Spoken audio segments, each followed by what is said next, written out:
Tvojih 60 minut na Radiu Kranj.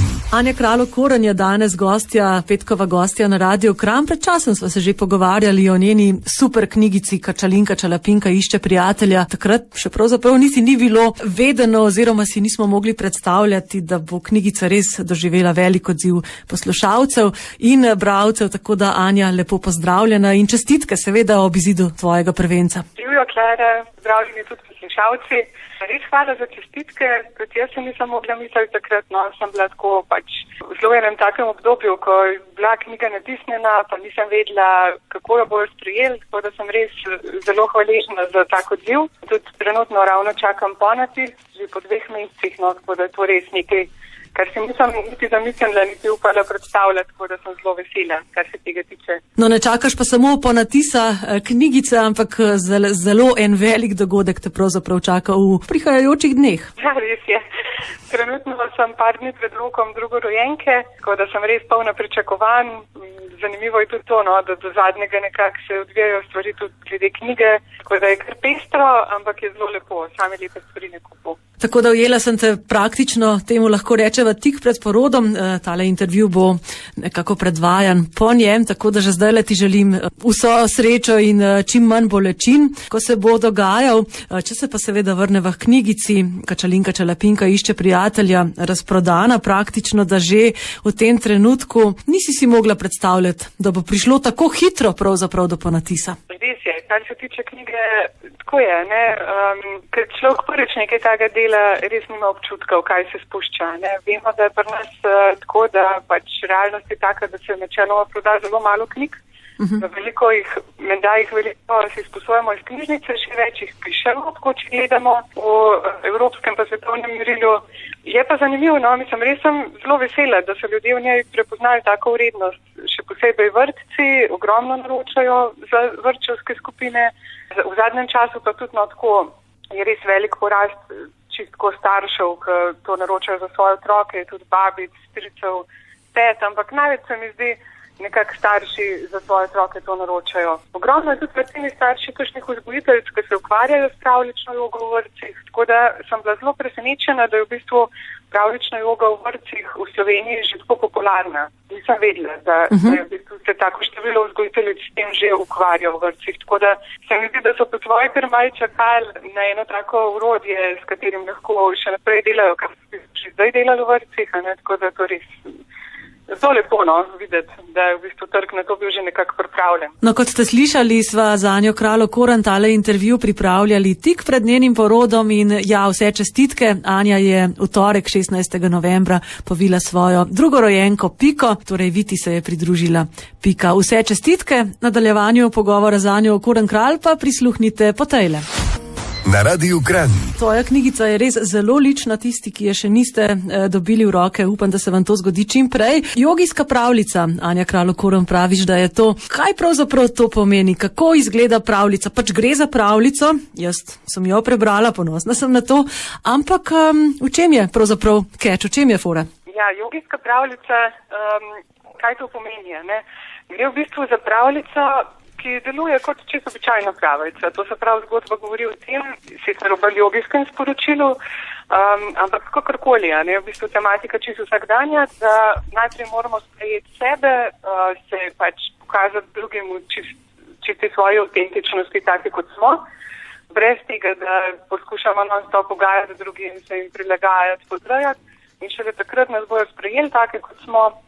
Kar se mi zdi zelo pomembno sporočilo za otroke, ne? Glede na to, da pač skozi vzgojo morajo marsikdaj ugajati starejšim, ugajati drugim, ampak vse je pa fajn, ne? Da so v svojem bistvu res to, kar so in da so nekako pomirjeni s sabo taki, kot so. Tudi če imajo kakšne napake, mislim pač, vsak ima neke svoje specifike ali pa napake ali pa karkoli temu rečemo, da jih sprejme in jih pa tudi okolica sprejme, ne? Tako da se mi zdi že samo sporočilo dosti pomembno za otroke. Je drugačno v jogijski pravljici kot pri ostalih. Običajnih je to, da kot prvo krepi zavedanje telesa, spodbuja otroka k gibanju. Če čisto praktično povem, kako to zgleda, v zgodbi notri nastopajo določene živali in skozi ilustracije se pojavlja punčka, ki te živali posnema.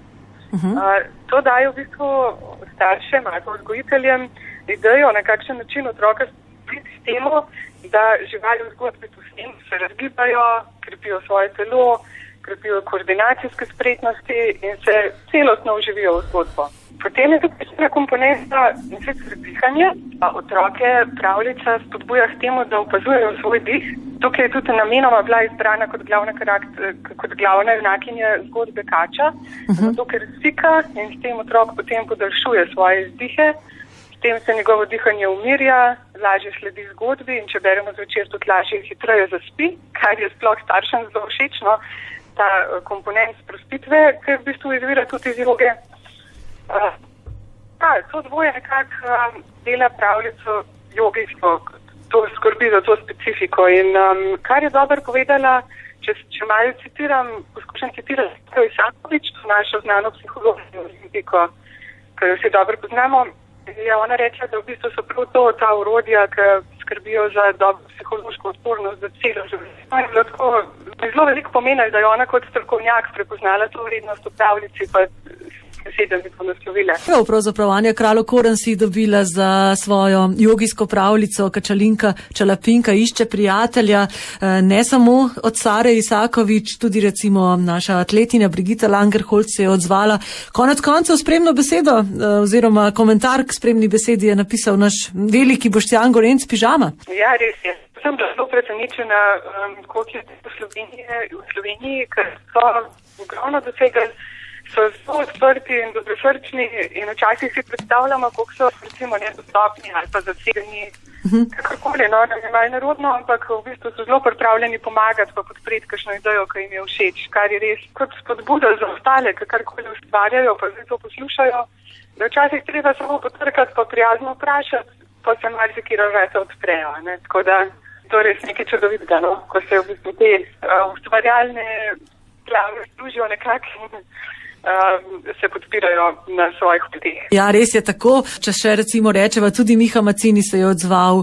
Jaz recimo, ko sem jo brala, se spomniš, ko sva govorili, kačica je glavna vloga, pravzaprav Kačalinka Čalapinka je kačica in kup nekih takih živali se čuje, ki niso tako zabadce kot kače.